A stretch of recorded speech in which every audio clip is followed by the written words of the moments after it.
గౌరవ home minister Narasimha Reddy గారు, మంత్రివర్యులు హరీష్ రావు గారు,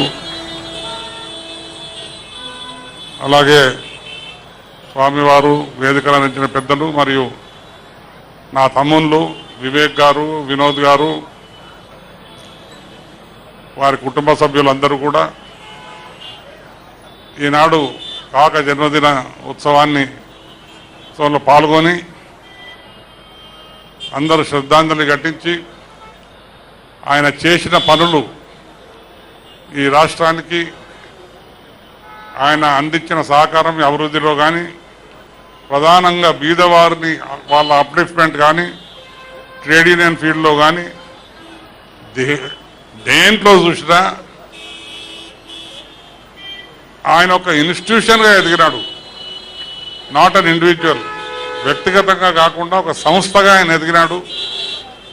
కుల మత ఎటువంటి విభేదాలు లేకుండా వీకర్ సెక్షన్స్ కోసం మాత్రమే ఆయన జీవితాంతం సగం చేసాడు. నేను ఎక్కువ విషయాలు చెప్పదలుచుకోలేదు, ఎందుకంటే నేను చెప్పడం మొదలు పెడితే మీరు ఈ మాట చెప్పలేదు అని ఆడియన్స్లోకి వెళ్ళి లేచి అడిగే అవకాశం ఉంది. ఆయన గురించి అందరికీ తెలుసు. ఆయన గురించి తెలియకుండా ఉంటే ఇంత పెద్ద సంఖ్యలో రారు.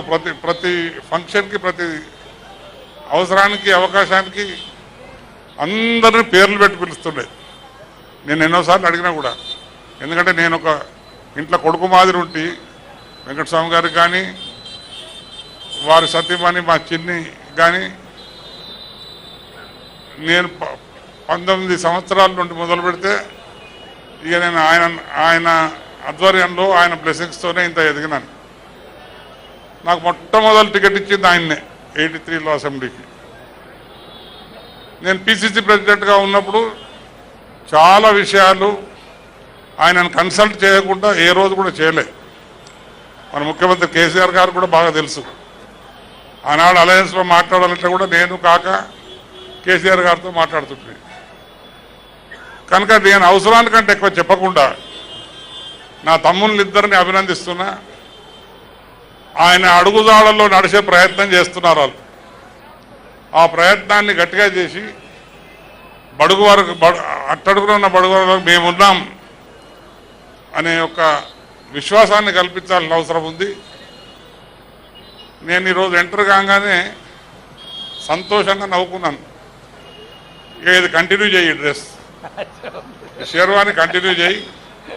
కాక తర్వాత రెండో మనిషి ఎవరు అట్లా షేర్వాణితో గుర్తింపు పొందిన మనిషికి ఎవరు లేరు. నువ్వు స్టార్ట్ చేయ. ఎందుకంటే తనకు అదొక it was a symbol on him and plus respectable. Sherwani వేసుకుంటే ఎంత రెస్పెక్ట్ అంటే మన తెలంగాణ ప్రాంతంలో, ఈ రాష్ట్రంలో. కనుక నేను ఎక్కువ సమయాన్ని తీసుకోకుండా మీకు అన్ని విషయాలు వెంకటస్వామి గారికి తెలుసు. హృదయంలో చొచ్చి స్టడీ చేసిన వ్యక్తి. ఏ రోజు కూడా ఏ ఇష్యూ మీద కాంప్రమైజ్ ఎన్నడూ కాలేదు. ప్రత్యేకంగా తెలంగాణ రాష్ట్రం పైన ఎన్నడూ కూడా ఆయన కాంప్రమైజ్ మాటకే తయారు లేకుండా. నేను పిసిసి ప్రెసిడెంట్గా నేను చేసిన ప్రయత్నంలో ఆయన తెలంగాణ రాష్ట్రానికి కొరకు ఆయన సూచనల మేరకే చాలా చేశారు. ఆ రకంగా ఒక సైంటిఫిక్ మూమెంట్ కేసీఆర్ గారు నడపడము, దానికి కాంగ్రెస్ పార్టీ కూడా మద్దతుగా ఒక ఆలోచనతో, ఒక స్ట్రాటజీతో ముందుకు పోవడం, ఫైనల్గా కేంద్ర ప్రభుత్వాన్ని ఒప్పించగలిగినాం. ఉద్యమ నాయకుడు కేసీఆర్ గారికి ఎన్నికలై ఆయన ముఖ్యమంత్రి కావడం, అది that was the necessity of the day. కనుక ప్రజలు కోరుకున్నట్టు జరగాల్సిన రీతిలో కరెక్ట్గా అజిటేషన్ సక్సెస్ఫుల్ అయి తెలంగాణ రాష్ట్రం రావడం, తెలంగాణ రాష్ట్రంలో ఇంచు భూమి గురించి, అన్ని రకాల ప్రజల గురించి టోటల్గా అవగాహన ఉన్న పెద్ద మనిషి ముఖ్యమంత్రి కావడం అనేది ఈ రాష్ట్రం యొక్క అదృష్టమని నేను భావిస్తూ ఉన్నాను. మరి మా తమ్ముళ్ళిద్దరికీ, కుటుంబ సభ్యులందరికీ కూడా ఈరోజు వెంకటస్వామి గారి జన్మదిన సందర్భంలో కృతజ్ఞతలు తెలియజేస్తూ, ఏదున్నా కానీ ప్రజల లోపల మీరిద్దరు గట్టిగా ఎదిగి వారికి బీద ప్రజలకు అందుబాటులో ఉండి వారి కోసం మీరు కష్టపడతారని భావిస్తూ తెలియజేస్తున్నాం.